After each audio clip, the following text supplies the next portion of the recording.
मित्रांनो, आज आपण जेनेटिक अल्गोरिथम अतिशय शुद्ध मराठीतून शिकण्याचा प्रयत्न करणार आहोत. तर सगळ्यात प्रथम आपण हे पाहूया की जेनेटिक अल्गोरिथम म्हणजे काय.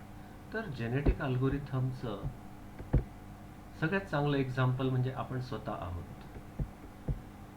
आपल्यामध्ये आपली आई व आपले वडील यांचे वेगवेगळे जे फीचर्स असतात, जे गुण असतात, ते आलेले असतात आणि त्यांच्यातले जे फिटेस्ट गुण असतात, चांगल्यात चांगले गुण जे असतात, ते आपल्यामध्ये नॅचरली येतात. दिस इज लॉ ऑफ नेचर. तर नॅचरली आपल्यामध्ये त्यांच्यातले चांगले गुण येतात आणि दोन ठिकाणाहून आईकडनं काही चांगले गुण घेतले, काही वडिलांकडनं चांगले गुण घेतले आणि we are the better solution than our parents. तर सेम थिंग म्हणजे काही फीचर्स आईचे, काही फीचर्स वडिलांचे आणि आपण जे आहोत आपण मिक्स फीचरचे आहोत, पण ते चांगले चांगले गुण घेतल्यामुळे we are fitter than our parents. तर हा जो निसर्गाचा नियम आहे, this is law of nature. आणि हा आपले प्रॉब्लेम जे आहेत वेगवेगळे ते सॉल्व करण्यासाठी आपण अल्गोरिथममध्ये हा निसर्गाचा नियम कन्व्हर्ट केला आहे आणि त्याला म्हणतात जेनेटिक अल्गोरिथम. ओके. तर जेनेटिक अल्गोरिथम काय आहे? तर genetic algorithm is a optimization technique. मग आता प्रश्न निर्माण होतो की आपण ऑप्टिमायझेशन टेक्निक वापरायची कशाला. तर जनरली जेव्हा एन पी हार्ड प्रॉब्लेम असतात तेव्हा आपल्याला ऑप्टिमायझेशन टेक्निक लागते. एन पी हार्ड प्रॉब्लेम म्हणजे काय? तर प्रॉब्लेम स्पेस अचानक वाढते, साईज ऑफ द प्रॉब्लेम वाढायला लागते. जसं तुमचं साईज ऑफ प्रॉब्लेम वाढेल तसं एक्सपोनेन्शियल ग्रोथ होते सोल्युशन स्पेसमध्ये, किंवा time complexity is increased exponentially. Okay.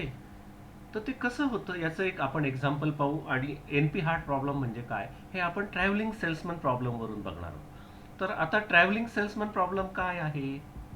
Travelling salesman problem म्हणजे सेट ऑफ सिटीज दिलेला आहे आणि डिस्टन्स दिलेला आहे. ओके. आणि त्या ट्रॅव्हलिंग सेल्समनला शॉर्टेस्ट सर्क्युलर टूर करायची आहे. आता आपल्यापैकी सगळ्यांनाच टी एस पी माहिती आहे, त्याच्यामुळे याच्यावर आपण जास्त डिस्कशन करणार नाही. पण त्याचा ऑब्जेक्टिव्ह काय आहे? Minimize the total travel cost. Okay. Total travel cost ही मिनिमाइज करायची आहे आणि last city back to first city आपण परत आलं पाहिजे. शेवटच्या सिटीपासून जिथून आपण प्रवास चालू केला तिथे आपण परत येतो. ओके. हा ट्रॅव्हलिंग सेल्समन प्रॉब्लेम आहे. मग आता एक एक्झाम्पल दिलंय. आपण भारतातल्या या 6 सिटीज बघा: मुंबई, नागपूर, कलकत्ता, दिल्ली, बंगलोर आणि चेन्नई. आणि मग यांना नंबरिंग केलंय 1 2 3 4, कारण आपल्याला पुढे. ओके. मग आता हा सिक्वेन्स बघा: 1 2 3 4 5 6. म्हणजे काय? Mumbai to Nagpur, Nagpur to Calcutta, Calcutta to Delhi आणि दिल्ली टू बँगलोर आणि बँगलोर टू चेन्नई आणि परत चेन्नईहून मुंबईला परत यायचं. तर हा सिक्वेन्स असा रिप्रेझेंट केला जातो जेनेटिक अल्गोरिथममध्ये. तर या सिक्वेन्सला एन्कोडिंग असं म्हटलं जातं. ओके. हा जो सिक्वेन्स आहे याला एन्कोडिंग असं म्हटलं जातं. हा जो पाथ आहे, Mumbai to Nagpur, Nagpur to Calcutta, Calcutta to Delhi and back to Mumbai, हा सगळा आपण या पद्धतीने फॉलो केला तर हा झालं एक प्रकारे encoding of the problem. Okay.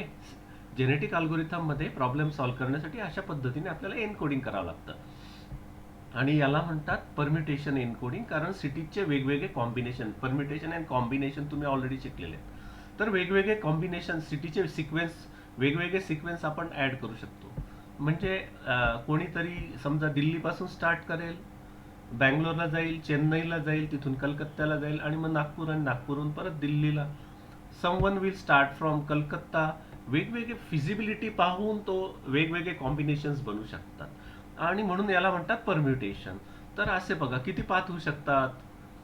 कोणी समजा 3 म्हणजे विल स्टार्ट विथ कोलकाता आणि अशा पद्धतीने जाईल. Someone will start with Delhi, अशा पद्धतीने. आणि मग असे वेगवेगळे पाथ आपण वेगवेगळे करू शकतो. किती पाथ होतील? तर 6 सिटी आहे म्हणजे 720 सोल्युशन, असे वेगवेगळे 720 सोल्युशन आपण काढू शकतो. ओके. हे वेगवेगळे 720 सोल्युशन आपण काढू शकतो आणि याला म्हणतात पूल ऑफ सोल्युशन्स. 720 सोल्युशन 6 सिटींचं कॉम्बिनेशन असलं तर किती सोल्युशन बनतात? 720. कारण 6 फॅक्टोरियल, 6चा फॅक्टोरियल काढायचा.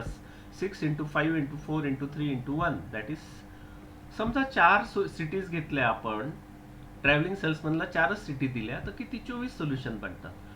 पण आता तुम्ही जर 9 सिटीज घेतल्या आणि हा फॅक्टोरियल काढला 9चा, हा येतो 3,62,880 solutions.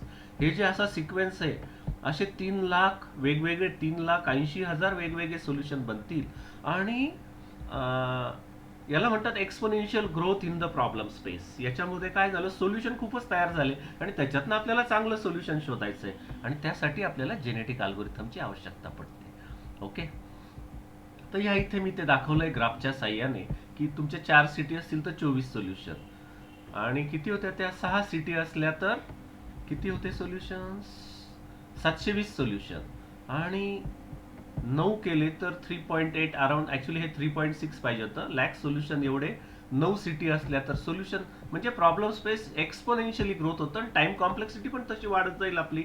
The time complexity will be very high and that's Y such a problem is called NP-hard problem. And to solve the NP-hard problem, हे NP-hard problem सॉल्व्ह करण्यासाठी आपल्याला ऑप्टिमायझेशन टेक्निक लावाव्या लागतात आणि genetic algorithm is one of the optimization technique. ठीक आहे. हे गणित सगळ्यांच्या लक्षात आलं आता की जिथे कॉम्बिनेशन्स आहेत तिथं सोल्युशन, नंबर ऑफ सिटीज वाढवले की सोल्युशन स्पेस प्रचंड मोठं होतं. Number of solutions that can be generated is quite big. आणि मग त्याच्यासाठी आपल्याला ऑप्टिमायझेशन प्रॉब्लेम लावावा लागतो. कारण जर 3,60,000 तुमच्याकडे सोल्युशन्स असले त्याच्यातनं फिटेस्ट सोल्युशन शोधायचं म्हटलं तर it will take lot of time. आणि अशा 100 सिटीज असल्या किंवा 50 सिटी पण झाल्या तर ते कुठे जाईल. तर that's why we have to go for the genetic algorithm. तर जेनेटिक अल्गोरिथमचं बेसिक प्रिन्सिपल काय आहे, सम फीचर्स, काही फीचर्स ऑफ पॅरेंट 1, काही फीचर्स ऑफ पॅरेंट 2, आणि त्याच्यापासून आपल्याला फिटेस्ट सोल्युशन घ्यायचं आहे. थोडक्यात आपण हा जो सिक्वेन्स बनवला आहे, समजा याच्यातले 2 पॅरेंट आपण घेणार, यांचं कॉम्बिनेशन करणार आणि आपल्याला नवीन सोल्युशन मिळेल which is expected to be fitter than the available solution. Okay.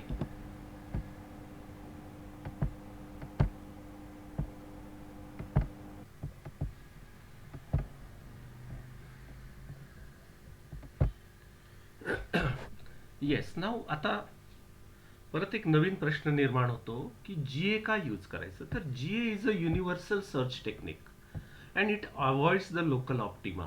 म्हणजे greedy solution type local solution, जिथे लोकल ऑप्टिमल मिळेल ते घेतलं तर आपल्याला फिटेस्ट सोल्युशन मिळणार नाही. त्यामुळे GA is searches for the problem solution space. जेवढे सोल्युशन आहे त्या सगळ्या सोल्युशन्समध्ये ते भरपूर वेळा रन होतं जीए, आणि it tries to, so universal search is there, local optima is not there. तर युनिव्हर्सल सर्चचा अर्थ तुम्हाला समजला असेल. समजा 3.6 लॅक सोल्युशन आहे, त्याच्यातले जे फिटेस्ट समजा 1000 किंवा 10,000 सोल्युशन ते चेक करेल, त्याच्यावर कॉम्बिनेशन करून नवीन सोल्युशन फाइंड आउट करायचा जीए प्रयत्न करेल. And that's why GA is use as a optimization. GA आपल्याला चांगले सोल्युशन देता कारण it is a universal search method. Okay. त्या सगळे जेवढे पण अवेलेबल सोल्युशन आहे त्याच्या सगळ्यामध्ये ते चांगल्या सोल्युशनसाठी सर्च करतं, म्हणून त्याला म्हणतात युनिव्हर्सल सर्च टेक्निक. आणि लोकल ऑप्टिमा ते अवॉइड करतं, म्हणून आपण जीए कडे जातो. आता अजून एक आपण आता काय काय पाहिलं, आपण पाहिलं की एक प्रॉब्लेम आपल्याला दिला तर त्याला एनकोड कसं करायचं. तर एनकोड असं आपण केलेलं आहे. हे 2 सोल्युशन आहेत आणि मग याच्यात आपण काय करणार, हे 2 सोल्युशनचं फिटनेस पाहणार आणि हे फिट असले तर यांना आपण पॅरेंट म्हणून वापरणार, पॅरेंट 1 आणि पॅरेंट 2, आणि या दोघांचं कॉम्बिनेशन करून नवीन फिटेस्ट सोल्युशन फाइंड आउट करण्याचा आपण प्रयत्न करतो. थोडक्यात याच्यातले काही गुण आणि याच्यातले काही गुण आपण कॉम्बाईन करणार आणि नवीन चाइल्ड होईल, आणि ते जे चाइल्ड आहे that will be fitter than the available solutions. It is expected to be fitter. Okay. मग आता फिटनेस म्हणजे काय. तर आता इथे आपलं डिस्टन्स इज अ फिटनेस. कमीत कमी डिस्टन्स असलं तर ते सोल्युशन तेवढं फिट आहे, बरोबर आहे. कारण तुम्ही मिनिमाइज करताय कॉस्ट तुम्हाला मिनिमाइज करायची, कमीत कमी किमतीत तुम्हाला कमीत कमी पैशांमध्ये ती टूर झाली पाहिजे. ओके. तर डिस्टन्स कमीत कमी असलं तर ती फिटनेस इज गुड. ओके. आता फिटनेस परत आपण आपल्या स्वतःकडे येऊया. फिटनेस म्हणजे काय. तर एखाद्या मुलासाठी किंवा मुलीसाठी जेव्हा त्यांचे आईवडील स्थळ पाहतात, मग ते असं बघतात की मुलगा किंवा मुलगी हुशार आहे का, स्मार्ट आहे का, कारण त्याचे गुण त्यांच्या पुढच्या जनरेशन्समध्ये, पुढच्या पिढींमध्ये जाणार आहेत. Okay, so that is fitness. Your smartness is fitness, your intelligence is fitness. तुमचे जे काही फीचर्स असतील दॅट इज युअर फिटनेस. आणि ते सगळे फीचर्स तुमच्या पुढच्या जनरेशन्समध्ये, तुमच्या पुढच्या पिढींमध्ये येणार आहे. त्यासाठी म्हणून हेच तुमचा स्मार्टनेस किंवा हुशारी हा one of the fitness parameter आहे, असं मी ॲज अ एक्झाम्पल म्हणून तुम्हाला सांगतोय. ओके, पण आपलं जे ट्रॅव्हलिंग सेल्समन प्रॉब्लेमचं एक्झाम्पल आहे, याच्यामध्ये cost of the tour that is in terms of distance is the fitness. ज्या सोल्युशनची कॉस्ट कमी ते आपण पुढे पॅरेंट म्हणून वापरणार, त्या दोन पॅरेंटचं कॉम्बिनेशन करून आपण नवीन तिसरं सोल्युशन तयार करणार आहे. आणि असं जेनेटिक अल्गोरिथममध्ये 1000 वेळा किंवा 10,000 वेळा किंवा 1,00,000 वेळा पण आपण करू शकतो, जोपर्यंत म्हणजे फिटनेस सोल्युशन, फिट सोल्युशन आपल्याला मिळण्यासाठी. आणि म्हणूनच त्याला ग्लोबल सर्च असं म्हटलं जातं. ओके, तो फिटनेस फंक्शन तुमच्या लक्षात आली. आता आपण जीए मध्ये काय काय शिकलो, एन्कोडिंग कसं करायचं, जेवढे प्रोबॅबल सोल्युशन असतील कॉम्बिनेशन आणि परमिटेशन करून, आणि ते सोल्युशन अशा पद्धतीने इन टर्म्स ऑफ सिक्वेन्स आपण मांडले की त्याला म्हणतात दिस इज वन सोल्युशन. किंवा याला क्रोमोझोम असं पण म्हटलं जातं. हा एक क्रोमोझोम आहे, हा दुसरा क्रोमोझोम आहे, हा तिसरा क्रोमोझोम आहे. जसं याला क्रोमोझोम का म्हणतात, आपले गुण पुढच्या पिढीमध्ये कसे जातात किंवा आपल्या आईवडिलांचे गुण आपल्यामध्ये कसे आले, through DNA, that is chromosome, म्हणून याला क्रोमोझोम असं म्हटलं जातं. ठीक आहे. तर आता तुम्हाला याच्यामध्ये फिटनेस लक्षात आलं. आता हे डिस्टन्स मॅट्रिक्स दिलेलं आहे. मुंबई टू मुंबई डिस्टन्स किती आहे, 0. Mumbai to Nagpur, Mumbai to Kolkata, Mumbai to Delhi, Mumbai to Bangalore. आणि याच्यावरून आपण कॉस्ट ऑफ प्रत्येक सिक्वेन्सची कॉस्ट आपल्याला कॅल्क्युलेट करता येईल. हे जे सिक्वेन्सेस आहेत, 3 to 4 किती आहे, 4 to 2 किती आहे, 2 to 1 किती आहे, याच्यावरून सगळ्यांचं ॲडिशन केलं की आपल्याला याची ट्रॅव्हलिंग कॉस्ट मिळेल. असं सगळ्यांचं डिस्टन्स मिळेल. आणि ज्यांचे मिनिमम असतील ते आपण क्रॉसओव्हर म्हणजे कॉम्बिनेशन, दोन पॅरेंट सिलेक्ट करू जे कमीत कमी डिस्टन्सवाले असतील, आणि त्यांचं कॉम्बिनेशन करून आपण नवीन तिसरं सोल्युशन काढणार आहे. ओके, तर आता तुम्हाला याचे बेसिक समजले की कसं सॉल्व्ह करायचा प्रॉब्लेम. ओके, हे एक एक्झाम्पल दिलं आहे. 4 to 3 to 5 6 हा सिक्वेन्स कोणीतरी घेतला, तर 4 to 1 एवढं डिस्टन्स आहे, 1407 किलोमीटर. 1 to 3 एवढं डिस्टन्स आहे, 3 to 2 एवढं डिस्टन्स आहे, 2 to 5 एवढं डिस्टन्स आहे, 5 to 6 एवढं आहे, आणि 6 to 4 एवढं डिस्टन्स आहे. म्हणजे टोटल एवढं ट्रॅव्हलिंग होईल. So this is the fitness of this solution. या सोल्युशनचा हा जो सिक्वेन्स आहे, 4 1 3 2 5 6, 4 म्हणजे मला वाटतं दिल्ली आहे, आणि दिल्ली टू मुंबई, मुंबई टू हे बहुतेक कुठली सिटी आहे इथे बघता येईल. ओके, 4 दिल्ली आहे, 3 कलकत्ता आहे, 2 नागपूर आहे. तर हे सगळं डिस्टन्स असं कॅल्क्युलेट करताना याच्यावरून फिटनेस आपण करतो. ओके, हे आपण ऑलरेडी पाहिलेलं आहे. ओके, तर आपण जाऊया जेनेटिक अल्गोरिथमकडे आता. Initial okay, initialize population. Initialize population म्हणजे काय, तर हे जे एक्झाम्पल मी तुम्हाला दाखवलं, this is nothing but initialize the population. हे जे सोल्युशन केलेले आहेत, असे किती सोल्युशन बनणार आहेत, 720 सोल्युशन आपण बनवायचे. If sequence of 6 cities is given, त्याला आपण म्हणतो इनिशियलाइज द सोल्युशन. ओके, तेवढे 720 सोल्युशन आपण तयार केले की त्याला आपण म्हणतो initialize population. Okay, evaluate solution. Evaluate solution म्हणजे काय, त्याची फिटनेस कॉस्ट ऑफ ट्रॅव्हलिंग आपल्याला काढायची आहे ना. ही जे आहे याला म्हणतात इव्हॅल्युएट द सोल्युशन. फिटनेस त्याचा काढणार तुम्ही, that is nothing but evaluate the solution. आणि आपण सध्या ट्रॅव्हलिंग सेल्समन प्रॉब्लेमच कन्सिडर करू. म्हणजे प्रत्येकाचं ट्रॅव्हलिंग डिस्टन्स जेवढे 720 आहे सगळ्यांचं आपल्याला काढावं लागेल. Okay, evaluate the solution. Optimum solution, इथेच ऑप्टिमम सोल्युशन मिळालं तर काय होईल, हा स्टॉप होईल. Otherwise selection. आता सिलेक्शन म्हणजे काय, त्याच्यातले फिटेस्ट, ज्यांचं डिस्टन्स कमी आहे असे सोल्युशन आपण घेणार. जसं मी सांगितलं सगळ्यात सोपं एक्झाम्पल, की एखाद्या मुलाचं किंवा मुलीचं लग्न करायचं आहे, तर त्याच्यासाठी आपण स्मार्ट मुलगी किंवा स्मार्ट मुलगा आणि हुशार असं बघतो. That is nothing but selection. The selection is based on the fitness. आणि फिटनेस कशावर आहे, त्याचा स्मार्टनेस किती आहे, त्याची हुशारी किती आहे, त्याचं पॅकेज किती आहे. तर त्याच्यापैकी वन ऑफ द फिटनेस वापरून त्याचं सिलेक्शन होईल इथं. मग एक मुलगा आणि एक मुलगी यांचं सिलेक्शन झालं की त्यांच्यापासून नवीन चाइल्ड बनतं. That is the you have to check whether that is optimum solution. मग आपल्या केसमध्ये मुलगा मुलगी नाही आहे, आपल्या केसमध्ये आहेत हे असे सिक्वेन्सेस. असे दोन सिक्वेन्स एकत्र करून, असे दोन सिक्वेन्स फिटेस्ट ज्याचं मिनिमम कॉस्ट आहे ट्रॅव्हलिंगची, असे दोन एकत्र करून आपण काय करणार, नवीन चाइल्ड तयार करणार. आणि हे 720 सोल्युशन्स मध्ये 1000 or 10,000 टाइम्स आपण ही प्रोसेस परत परत करणार, so that we can get the, आपल्याला युनिव्हर्सल सर्च करायची आहे. म्हणून हा अल्गोरिथम आपण साधारणतः 1000 किंवा 10,000 टाइम्स याला एक्झिक्यूट करणार आणि मग शेवटी जे सोल्युशन आपल्या पूल ऑफ सोल्युशन्स मध्ये असतील त्यातलं फिटेस्ट सोल्युशन आपण सिलेक्ट करणार आहे. समजलं? जेनेटिक अल्गोरिथम खूपच सोपं आहे. सिलेक्शन, क्रॉसओव्हर आणि हे म्युटेशन तुम्हाला शिकवलेलं अजून नाही आहे, पण ठीक आहे, क्रॉसओव्हर समजलं. आता आपण जाऊ डिटेल्समध्ये की क्रॉसओव्हर कसं होतं आणि म्युटेशन कसं होतं हे पाहू.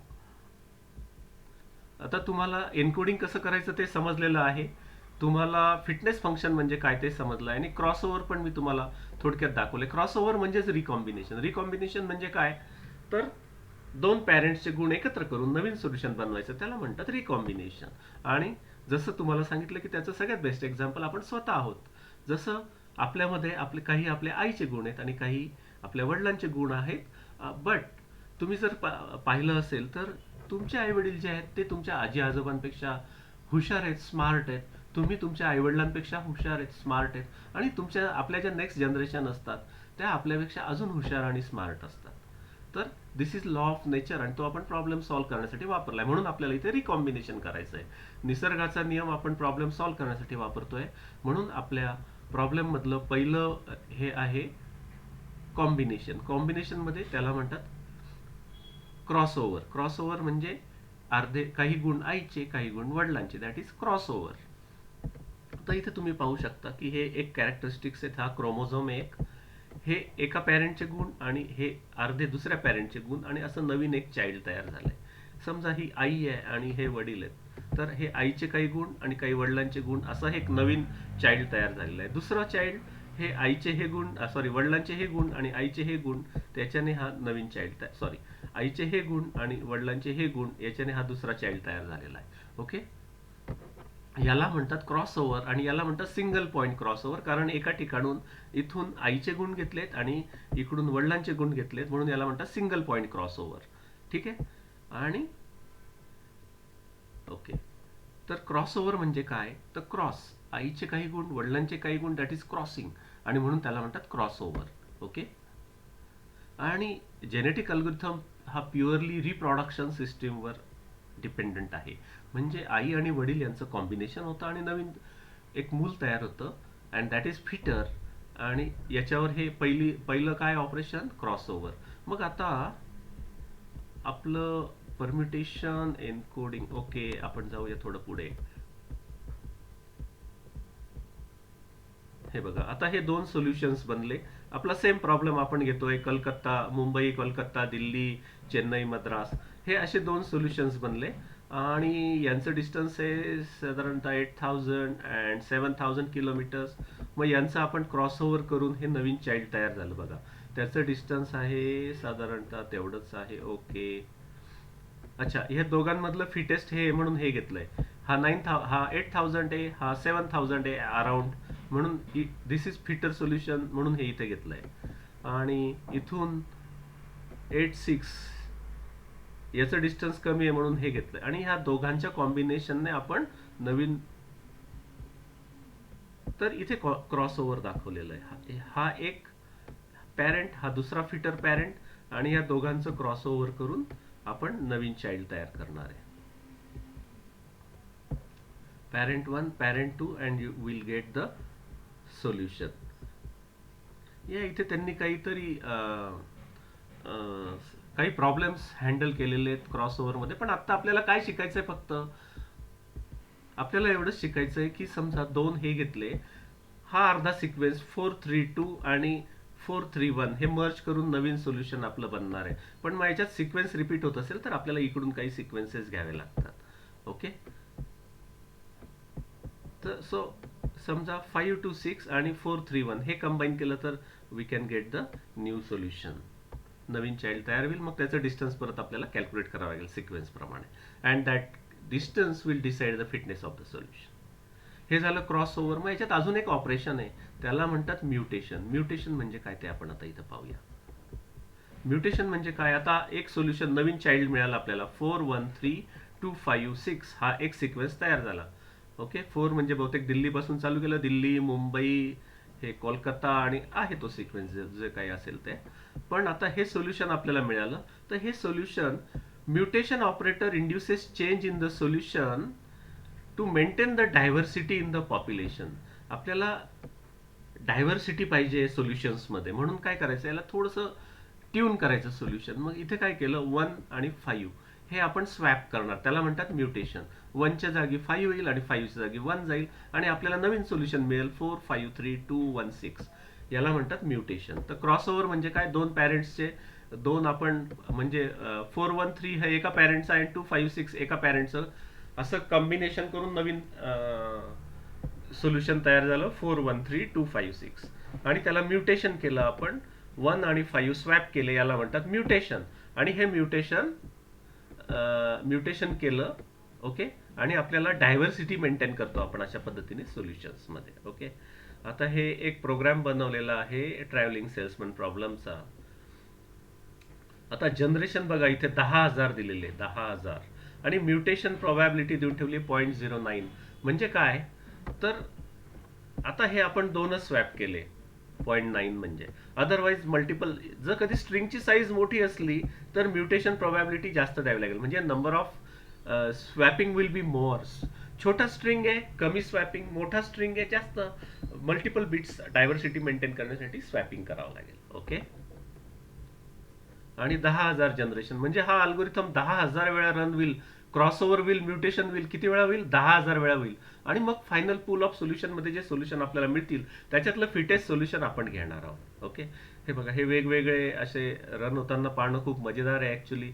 सगळे वेगवेगळे तो कॉम्बिनेशन्स करतो आणि मग फायनली असे वेगवेगळे डिस्टन्सेस फाइंड आउट करून तो वर्क होतो. ओके, मग आपण आता काय काय पाहिलं, एनकोडिंग कसं होतं, रिकॉम्बिनेशन म्हणजेच क्रॉसओव्हर आणि म्युटेशन आपण पाहिलं ऍक्च्युली. ओके, आता आपण थोडं याच्या डिटेल्समध्ये जाऊ की एन्कोडिंगचे वेगवेगळे प्रकार कुठले आहेत, त्याच्यानंतर क्रॉसओव्हरचे वेगवेगळे प्रकार कुठले, म्युटेशन, हे सगळं आपल्याला आता बघायचं आहे. तर याच्यामध्ये आता सगळ्यात पहिल्यांदा प्रश्न येतो, how to select the parents. तर ऑलरेडी मी तुम्हाला एक्झाम्पल दिलं की जसं फिटनेस फंक्शन पाहिला जातो, बरोबर आहे. तर फिटनेस पाहण्यासाठी काही मेथड्स आहेत, त्या आपण पाहू. ओके, तर याच्यात काही कन्सेप्ट आहेत. पॉप्युलेशन म्हणजे सेट ऑफ सोल्युशन्स, तर ते तुम्हाला आता समजलं. आपण जे सिटीजचे वेगवेगळे सिक्वेन्स केले, that is nothing but set of solution. Individual म्हणजे सोल्युशन टू द प्रॉब्लेम, म्हणजे त्याच्यातलं जे एक असतं, एक कॉम्बिनेशन बनलं की त्याला म्हणायचं individual. Fitness, quality of solution, fitness आपण पाहिलं, मिनिमम डिस्टन्स. क्रोमोझोम म्हणजे सोल्युशन, त्याला एनकोड केलेलं आहे. ओके, रिप्रोडक्शन म्हणजे क्रॉसओव्हर. क्रॉसओव्हर पण समजलं, अर्धे गुण आईचे अर्धे गुण वडिलांचे, दॅट इज क्रॉसओव्हर. किंवा काही गुण आईचे काही गुण वडिलांचे. ओके, आता बघा, आपण तेव्हा पाहिलं परम्युटेशन एन्कोडिंग, सिक्वेन्स, सिटीजचा सिक्वेन्स पाहिला. आता हे बायनरी एन्कोडिंग आहे. 0-1 नॅपसॅक प्रॉब्लेम तुम्हाला सॉल्व्ह करायचा आहे. ओके, 0-1 नॅपसॅक प्रॉब्लेम म्हणजे काय, एक बॅग आहे, त्याच्यात तुम्ही असे आयटम टाकाल की ते तुम्ही नेले आणि त्याच्यातनं मॅक्झिमम प्रॉफिट झाला पाहिजे. तुम्ही एक बिझनेसमन आहात, इथून मुंबईला गेले आणि तिथल्या एका मार्केटमध्ये गेले तुम्ही, आणि तिकडून एक बॅग भरून तुम्ही वस्तू आणू शकतात, आणि तिथून तुम्ही कुठल्या वस्तू पिकअप कराल त्या मार्केटमधनं, तर ज्या तुम्हाला जास्तीत जास्त प्रॉफिट देतील आणि वजन त्यांचं कमी असेल, त्या बॅगमध्ये तेवढं सामान बसलं पाहिजे, तेवढं तुम्ही घ्याल. तर आयटम नंबर 1 प्रॉफिट चांगला आहे म्हणून तो टाकला, म्हणून 1. आयटम नंबर 2 प्रॉफिट कमी आणि साईज मोठी आहे म्हणून आपण त्याला नाही घेतला, मग 0 ने रिप्रेझेंट होतं. आयटम नंबर 3 आणि 4 साईज पण कमी आणि प्रॉफिट पण जास्त आहे म्हणून आपण ते घेतले, किंवा साईज जरी मोठी असली तरी प्रॉफिट तेवढा मोठा आहे म्हणून आपण ते घेतलेले आहेत. मग हे 2 आयटम 5 आणि 6 नंबरचे आयटम जे आहेत त्याच्यात आपल्याला प्रॉफिट तेवढा मिळत नाहीये, म्हणून आपण ते 0-0 केले. अशा पद्धतीने नॅपसॅक प्रॉब्लेम तुम्ही अशा पद्धतीने एनकोडिंग करता येतं. ओके. सो बायनरी एन्कोडिंग, आपण परमिटेशन एन्कोडिंग पाहिलं. हे permutation encoding travelling salesman problem अशा प्रकारे एन्कोड होतो. पॅरेंट ए, पॅरेंट, समजा पॅरेंट ए म्हणजे मदर, पॅरेंट बी म्हणजे फादर, आणि यांचं कॉम्बिनेशन करून आपल्याला नवीन सोल्युशन मिळणार आहे. व्हॅल्यू एन्कोडिंग, तुम्ही इवन असं 1.2, 3, 4, 5.3 अशा व्हॅल्यूज सुद्धा एन्कोड करू शकतात, टाकू शकतात. त्याच्यामध्ये कॉम्बिनेशन करून आपल्याला नवीन सोल्युशन मिळण्याची शक्यता असते. Left, back, left, right, forward या पद्धतीने सुद्धा तुम्हाला कॉम्बिनेशन करता येईल. फिटनेस ऑलरेडी आपण पाहिलं. So select the best and discard the rest, हा एक select the best and discard the rest is one of the formulas of genetic algorithm. दुसरं म्हणजे जेनेटिक अल्गोरिथमचं एक मी सांगायला विसरलो की माणसाची जी उत्पत्ती आहे, इव्होल्युशन आहे, ते झालंय माकडांपासून. तर आपले पूर्वज खूप लाखो वर्षापूर्वी ते काय होते, माकड होते, आणि जेनेटिक अल्गोरिथम वर्क होऊन हळूहळू आपण माणसामध्ये कन्वर्ट झालेलो आहे. जसं पहिल्यांदा मग आपले पूर्वज माकड असतील तर आपल्याला शेपटी होती, ती हळूहळू शेपटी गेली, मग ते असे वाकून चालायचे, आपण सरळ चालायला लागलो, आहे की नाही. So that is the evolution and that is law of nature. So select the best and discard the rest, शेपटीची गरज नाही, डिस्कार्ड केली ती निसर्गाने. ओके. सो रिकॉम्बिनेशन म्हणजे आयडेंटिफाय गुड सोल्युशन. तुमच्याकडे समजा 24 सोल्युशन आहे, त्याच्यातनं गुड सोल्युशन तुम्हाला फाइंड आउट करायचे आहे की नाही, आणि eliminate the bad solution from the population. Okay. तर सिलेक्शन, तुमच्याकडे 720 सोल्युशन आहेत समजा. 720 मधनं क्रॉसओव्हर करण्यासाठी, 720 मध्ये क्रॉसओव्हर करण्यासाठी तुम्हाला सोल्युशन शोधायचं आहे फिटर. त्याच्यासाठी काय करणार तुम्ही, तर रोल्यूट व्हील सिलेक्शन नावाची एक मेथड आहे.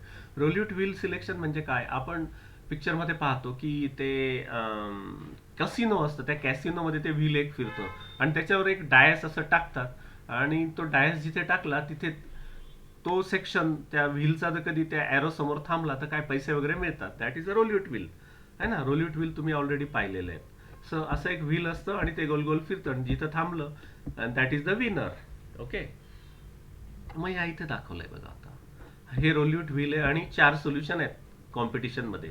एकाचा फिटनेस 49% आहे, एकाचा 14% आहे, एकाचा फिटनेस 30% आहे, एकाचा 5.5 आहे. आता तुमच्या लक्षात आलं असेल की ज्याचा फिटनेस जास्त आहे तिथं तेच व्हील थांबण्याची शक्यता जास्त आहे, आणि तो सिलेक्ट होण्याची शक्यता जास्त आहे पुढच्या क्रॉसओव्हर आणि म्युटेशनसाठी. ओके. आता याचं सोपं एक्झाम्पल म्हणजे एखाद्या मुलाला, काही मुलं आहेत त्यांना लग्न करायचं आहे, एकाला 20 लाखाचं पॅकेज आहे, एकाला 10 लाखाचं पॅकेज आहे, एकाला 8 लाखाचं पॅकेज आहे, एकाला 4 लाखाचं पॅकेज आहे. तर त्याचं सिलेक्शन कुठे होईल, मोर प्रोबॅबिलिटी इज दॅट की जी मुलगी आहे ती शी विल सिलेक्ट द, ज्या मुलाला चांगलं 20 लाखाचं पॅकेज आहे त्याची प्रोबॅबिलिटी जास्त राहील त्या सिलेक्ट होण्याची. त्याच पद्धतीने जे सोल्युशन फिटेस्ट राहील त्याची जास्त प्रोबॅबिलिटी असणारे रोल्यूट व्हीलवर सिलेक्ट करण्याची. ओके. अशा पद्धतीने रोल्यूट व्हीलवरून आपण प्रत्येक वेळी फिटेस्ट सोल्युशन जे आहेत आपल्याकडे अवेलेबल, समजा 720 सोल्युशन झाले ते आपले ट्रॅव्हलिंग सेल्समन प्रॉब्लेमचे, त्याच्यात मिनिमम कॉस्ट असलेला जो असेल त्याला जास्त प्रोबॅबिलिटी आहे सिलेक्ट होण्याची. ओके. लक्षात आलं हे सगळ्यांना, ठीक आहे, काही हरकत नाही. Will go to the next. तर क्रॉसओव्हर आपण ऑलरेडी पाहिलेलं आहे. सिंगल पॉईंट क्रॉसओव्हर आपण आता हे बायनरी मध्ये सिंगल पॉईंट क्रॉसओव्हर कसं होईल, तर एका पॅरेंटचा हा पार्ट आणि दुसऱ्या पॅरेंटचा हा पार्ट, हे बघा, हे कंबाईन करून नवीन चाइल्ड तयार झालं. ऑफस्प्रिंग म्हणजे चाइल्ड. या पॅरेंटचा हा पार्ट आणि या पॅरेंटचा हे गुण, या पॅरेंटचे हे गुण, असं करून एक नवीन मूल तयार झालेलं आहे. आणि या पॅरेंटचे हे गुण आणि या पॅरेंटचे हे गुण, हे कंबाईन करून एक नवीन चाइल्ड तयार झालेलं आहे. ओके.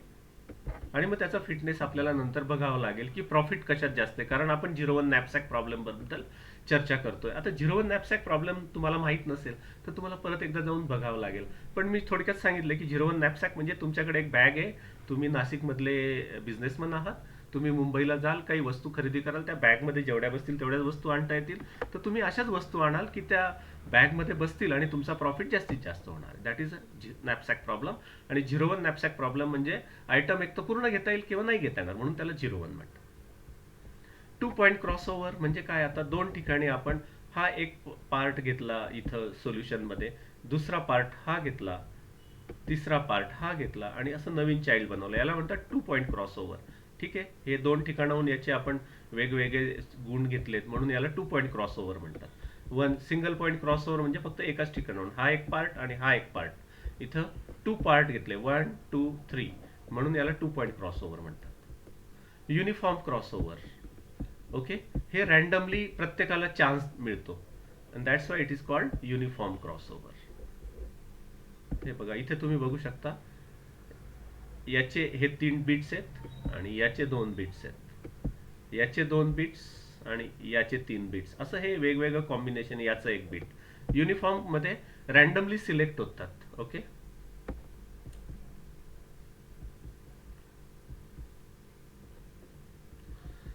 आता आपण सिलेक्शन मेथड बद्दल ऍक्च्युली चर्चा करत होतो. Roulette wheel is one of the selection method. दुसरी सिलेक्शन मेथड ही आहे की टुर्नामेंट सिलेक्शन. टुर्नामेंट सिलेक्शन म्हणजे वर्ल्ड कपच्या मॅचेस होतात किंवा किंवा वर्ल्ड कपच्या मॅचेस होतात, IPLच्या मॅचेस होतात, यात 2 टीम लढतात, त्यातली जी फिट असेल ती पुढे जात जाते. That is nothing but the tournament selection. आणि अशा पद्धतीने जे फिटेस्ट सोल्युशन असतील ते क्रॉसओव्हर म्युटेशन पर्यंत जातात. That is called. त्याच्यानंतर अजून एक एलिटिझम नावाचा प्रकार आहे. एलिटिझम म्हणजे जे फिटेस्ट सोल्युशन असले. Elitism is a method which copies the best chromosome to the new offspring population before crossover and mutation. Elitism म्हणजे काय? जे चांगले चांगले सोल्युशन आहेत ते नवीन क्रॉसओव्हर आणि म्युटेशन होण्याच्या अगोदरच कॉपी करून ठेवायचे new pool of solution. Crossover and mutation नंतर तुम्हाला जे चाइल्ड मिळणार आहे त्याचा एक पूल ऑफ सोल्युशन नवीन बनतो, त्याच्यामध्ये ऑलरेडी याला पहिल्यांदाच ठेवायचं. ओके, म्हणजे गुड सोल्युशन प्रोटेक्ट करून ठेवायचे. नाही तर क्रॉसओव्हर म्युटेशन करून गुड सोल्युशन सगळे डिस्कार्ड होऊन जातील आणि नवीन सोल्युशन कदाचित तुम्हाला less fit than the available parents मिळू शकतात. So to avoid that elitism वापरता. म्हणजे 3 मेथड आता तुम्हाला सिलेक्शनच्या सांगितल्या. सिलेक्शनच्या 3 मेथड्स कुठल्या कुठल्या आहे? रोल्यूट व्हील सिलेक्शन, टुर्नामेंट सिलेक्शन आणि एलिटिझम. ठीक आहे, क्रॉसओव्हरच्या आपण 3 मेथड्स पाहिल्या. आता तुम्हाला जेनेटिक अल्गोरिथम जवळजवळ सगळं समजलंय. आता म्युटेशन म्हणजे काय? म्युटेशन म्हणजे आता आपण त्याच्यात पाहिलं परम्युटेशन मध्ये, एक सिटी नंबर 1 च्या ऐवजी सिटी नंबर 5 टाकलं आणि 5 च्या ऐवजी 1 टाकलं. हे कशासाठी करतो आपण? डायव्हर्सिटी क्रिएट करायचं आहे सोल्युशन मध्ये. तर ते आता इथे असं केलंय की हे 2 बिट सिलेक्ट केलेत, तर 1 चा 0 आणि 1 चा 0 केला आणि हे नवीन ऑफस्प्रिंग तयार झालं. आपण ऐकतो की करोनामध्ये कोरोना म्युटेट करतोय. म्हणजे समजा हा जर कधी करोनाचा सिक्वेन्स असेल, जेनेटिक सिक्वेन्स करोनाचा, तर तो काय करतो? 1 ला 0 करून टाकतो, 1 ला 0 करून टाकतो, नवीन करोना तयार होतो आणि मग त्याला फाईट करायला आपल्याला नवीन परत मेडिसिन शोधावे लागतात. तर ते it is creating diversity in the solution. ठीक आहे, लक्षात आलं? आता हा एवढा मोठा सिक्वेन्स आहे म्हणून 2 बिट आपण 0 चे 1 किंवा 1 चे 0 होतील. 1 चा 0च झाला पाहिजे असं काही नाही. या एक्झाम्पल मध्ये 1 चा 0 दाखवलाय, पण 0 चा 1 पण, म्हणजे हे बिट सिलेक्ट झालं असतं रॅन्डमली, तर 0 चा इथे सोल्युशन मध्ये तुम्हाला 1 दिसला असता. ओके, तर 1 चा 0 होईल आणि 0 चा 1 होईल आणि रॅन्डमली 1 किंवा 2च बिट आपण सिलेक्ट करतो. कारण असे तुम्ही 5-10 बिट सिलेक्ट केले तर ते टोटल सोल्युशनच चेंज होऊन जाईल. त्यामुळे तसं करायचं नसतं. म्हणून बिट सिलेक्ट करताना 1 किंवा 2 बिट करून त्यांना फ्लिप करतात. म्हणजे 0 असेल तर 1 करायचं, 1 असेल तर 0 करायचं. तर आता तुम्हाला म्युटेशन पण समजलं, क्रॉसओव्हरही समजलं. ओके, आणि हे युनिव्हर्सल सर्च मेथड आहे, लोकल ऑप्टिमा अवॉइड करतं, हे सगळ्यात महत्त्वाचं आहे. आणि हे roulette wheel selection based on the probability of fitness. Fitness ज्याचा जास्त त्याचं सिलेक्ट होण्याची प्रोबॅबिलिटी जास्त आहे. याच्यामध्ये अजून एक ट्री एन्कोडिंग पण आहे, पण या माझ्या प्रेझेंटेशनमध्ये ते नाही आहे. तुम्ही ट्री सुद्धा क्रॉसओव्हर आणि म्युटेशन करू शकता. त्याच्या काही ब्रँचेस क्रॉस होतील. 2 ट्री घेतले तर याची ब्रँच त्याला, त्याची ब्रँच याला, अशा पद्धतीने तुम्हाला क्रॉसओव्हर आणि म्युटेशन मध्ये स्मॉल चेंज ट्री मध्ये करायचं आहे. ओके, तर मला वाटतं जेनेटिक अल्गोरिथम आता परत आपण फायनली जाऊया. तर इनिशियलाइज पॉप्युलेशन म्हणजे 6 सिटी घेतल्या तर 720 सोल्युशन बनवा, त्याला म्हणायचं इनिशियलाइज पॉप्युलेशन. मग इव्हॅल्युएट सोल्युशन. मग इव्हॅल्युएट सोल्युशन म्हणजे काय? त्याचं फिटनेस कॅल्क्युलेट करायचं, ते जे आपल्याला मॅट्रिक्स दिलंय, डिस्टन्स मॅट्रिक्स, त्याच्यामधनं ते सिलेक्ट करायचं. मग ते सोल्युशन जर कधी ऑप्टिमल असेल तर वी हॅव टू स्टॉप, नसेल तर सिलेक्शन म्हणजे काय, सिलेक्शन कसं करणार, रोल्यूट व्हील सिलेक्शन लावा, नाही तर टुर्नामेंट सिलेक्शन लावा, नाही तर अजून एक मेथड आहे युनिफॉर्म सिलेक्शन नावाची, पण ठीक आहे. आपण दोन मेथड्स पाहिल्या, tournament selection and roulette wheel. Roulette wheel is the most popular selection method. Roulette wheel लावायचं, दोन पॅरेंट सिलेक्ट करायचे, दोन पॅरेंट सिलेक्ट केले की क्रॉस ओव्हर, म्हणजे त्यांच्यापासून नवीन चाइल्ड, अर्धे याचे गुण अर्धे त्याचे गुण, याला म्हणायचं क्रॉस ओव्हर. क्रॉस ओव्हर झालं की दोन नवीन ऑफस्प्रिंग तयार होतील. त्या ऑफस्प्रिंग मध्ये काय करायचं, म्युटेशन. म्युटेशन म्हणजे 1-5 फ्लिप केले होते, दॅट इज म्युटेशन. फ्लिप नव्हते केले, स्वॅप केले होते, 1-5 स्वॅप केले, दॅट इज म्युटेशन. किंवा किंवा बायनरी एन्कोडिंग असेल तर 1चा 0, 0चा 1 होईल, दॅट इज म्युटेशन. म्हणजे to create the diversity in the solution. इथे पॅरेंट्सचं काम झालं क्रॉस ओव्हरमध्ये. जे चाइल्ड आहे त्याच्या डायव्हर्सिटी क्रिएट करण्यासाठी आपण काय करणार, 1चा 0, 0चा 1 होणार. Okay, that is mutation. आणि मग ते आपण नेक्स्ट जनरेशनला जाणार. हे जनरेशन आपण देतो 10,000 वगैरे, तर 10,000 वेळा हा अल्गोरिथम रन होईल आणि नवीन नवीन सोल्युशन तयार होतील आणि ते चिल्ड्रनच्या पूलमध्ये जाऊन पडतील. तिथून जे फिटेस्ट सोल्युशन असेल ते आपण सिलेक्ट करणार आहे. तर दॅट इज इथपर्यंत आपण आता हा जेनेटिक अल्गोरिथम पाहूया. ॲक्च्युली थोडं रेकॉर्डिंगमध्ये प्रॉब्लेम येतो.